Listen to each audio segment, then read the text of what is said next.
Scientists say your world would be more sustainable with 4 billion fewer people in it. This video exposes a population study calling for humanity to shrink to half its size by the year 2200, along with tighter limits on what the survivors can consume.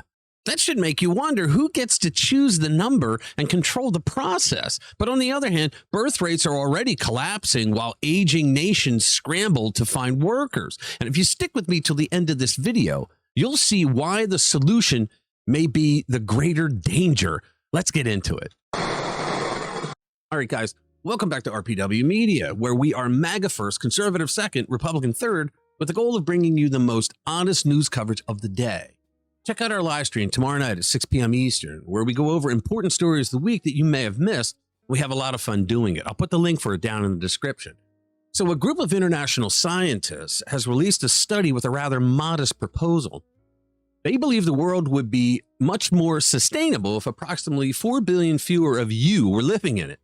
That is nearly half the human population.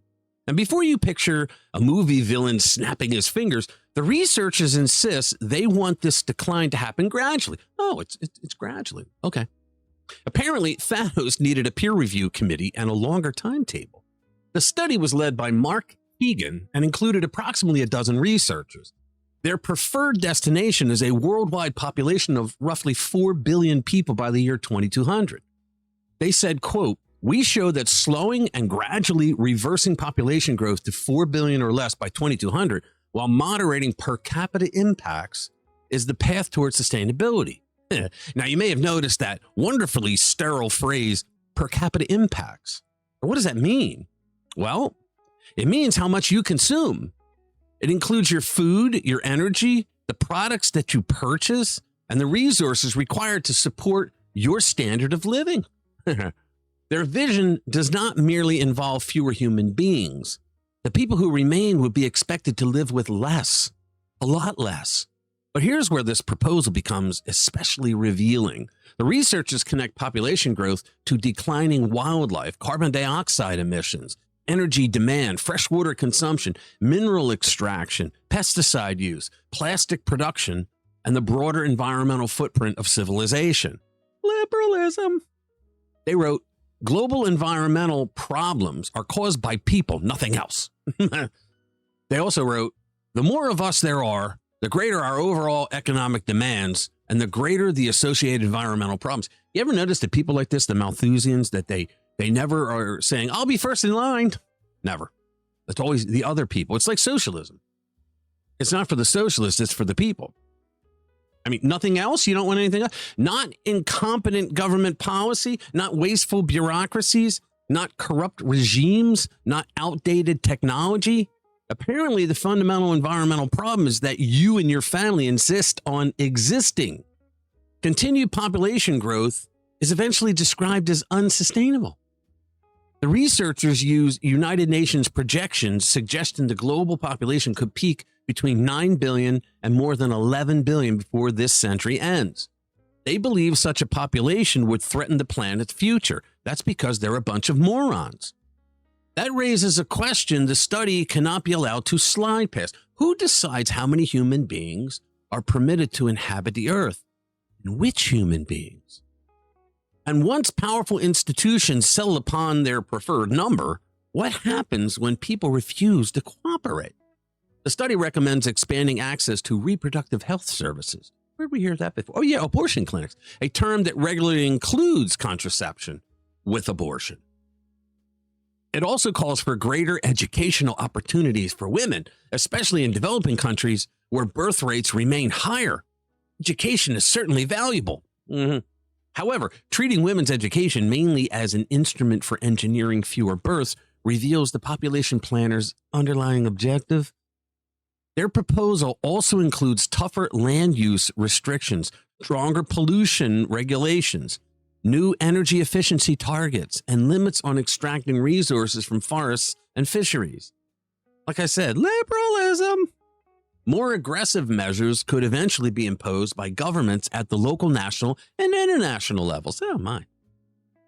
That is the path worth remembering.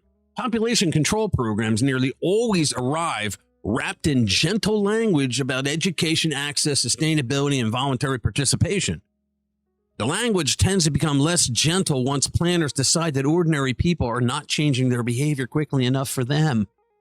History has shown us already where that mentality can lead. Yet the great irony is that the world may be facing the opposite problem. Fertility rates have plunged across developed countries. Even this study acknowledges that the worldwide fertility rate reached only 2.2 children per woman in 2024, barely above the level required to maintain a stable population. Numerous countries are already below replacement level. Their populations are getting older while the number of young workers shrinks. A major study published in The Lancet projected that global population decline could begin within the next several decades. Economist Dean Spears has warned that prolonged below replacement fertility could eventually reduce humanity to very small numbers. Now, that would produce consequences no clever slogan about sustainability can erase. A shrinking workforce must support an expanding elderly population. That's just the way it goes. Labor shortages become harder to fill. Healthcare systems experience greater pressure. Aging infrastructure becomes more difficult to maintain. Innovation may slow because there are fewer young people available to generate new ideas, to launch companies, conduct research, and challenge the older assumptions. Communities could also become older and more isolated, producing consequences for mental health and social stability. Even the World Economic Forum, the WEF for goodness sake, has acknowledged that population collapse could carry severe consequences. When the World Economic Forum begins warning that something has gone too far, you may want to check whether the horse left the barn 3 global summits ago. The argument also depends upon the assumption that Earth has a fixed carrying capacity. The number, however, remains a matter of enormous disagreement. Some estimates suggest that Earth can sustainably support about 8 billion people. Others place the figure near about 16 billion. Additional estimates, they say, could reach 64 billion. One theoretical model suggested that technological advancement could allow the planet to sustain more than 1 trillion people. That is not a minor rounding error. When estimates range between 8 billion and more than 1 trillion, the honest answer is that nobody knows the planet's permanent human limit. And don't act like you do. Technology keeps changing the equation. Agricultural innovation has dramatically increased food production. Modern sanitation has prevented diseases that once devastated entire cities. Transportation systems move goods across continents. Advances in water management and energy have allowed societies to support populations earlier generations considered impossible. Human creativity repeatedly overturns predictions based upon a permanently fixed supply of resources. Psychologist Jordan Peterson has frequently pointed to the failed population predictions issued by the Club of Rome decades ago. Yeah, the Club of Rome, the guys that brought you recycling and global warming hoaxes. Those predictions included mass starvation, riots, and societal collapse because there were supposedly too many people on the planet. That just doesn't happen at all, Peterson said. It wasn't just wrong, it was anti-true. It was absolutely wrong, he said. The catastrophe never arrived. Instead, food production grew, living standards improved, and hundreds of millions of people escaped extreme poverty. That does not mean environmental challenges are imaginary. We're not saying that. It means human beings are capable of solving problems instead of merely surrendering to them. Author Eric Metaxas has connected the modern population control movement to Thomas Malthus. You know, the Malthusians. Malthus believed population growth would eventually outrun food production, creating widespread starvation and misery. He failed to account for the most powerful resource humanity possesses: human ingenuity.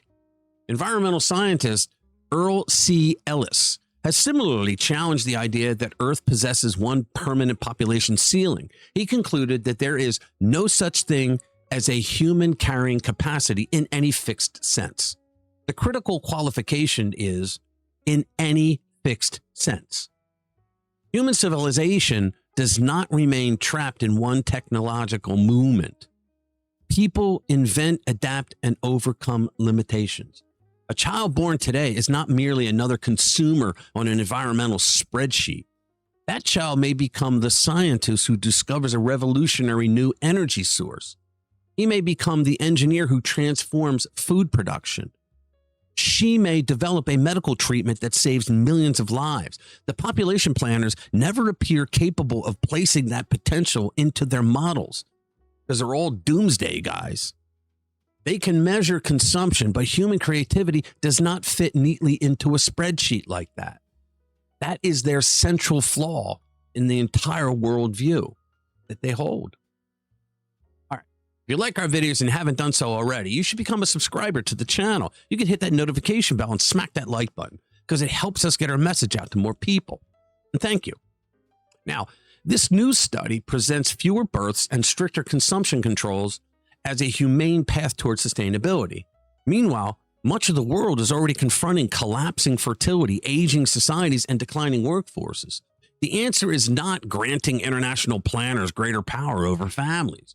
A better future can be built by societies that protect human life, encourage strong families, reward innovation, and trust free people to solve difficult problems. Well, goodbye liberals if we're going to do that. Humanity is not the disease. Humanity is still the greatest source of potential solutions. The choice is still ours, guys. All right, so tell me what you think about this in the comments below. I love hearing from you. Thank you for watching. I'll see you in the next one. Don't forget to join us tomorrow night, 6 p.m. Eastern.